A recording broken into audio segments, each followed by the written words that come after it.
ঢাকা, ফরিদপুর, বরিশাল, নোয়াখালী, কুমিল্লা, চট্টগ্রাম, কক্সবাজার এবং সিলেট অঞ্চলের ওপর দিয়ে ঝড়ো হাওয়া সহ বৃষ্টির আভাস দিয়েছে আবহাওয়া অফিস।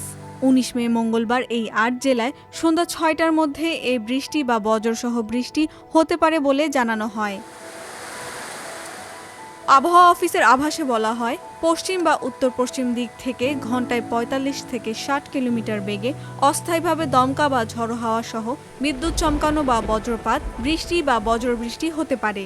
সেই সঙ্গে কোথাও কোথাও মাঝারি থেকে ভারী বর্ষণও হতে পারে। এইসব এলাকায় নদী বন্দরগুলোকে ১ নম্বর সতর্ক সংকেত দেখাতে বলা হয়েছে। এছাড়া পটুয়াখালী জেলাসহ খুলনা বিভাগের ওপর দিয়ে মৃদু তাপপ্রবাহ বয়ে যাচ্ছে এবং এটি অব্যাহত থাকবে। এই সময় সারা দেশে দিন ও রাতের তাপমাত্রা প্রায় অপরিবর্তিত থাকবে।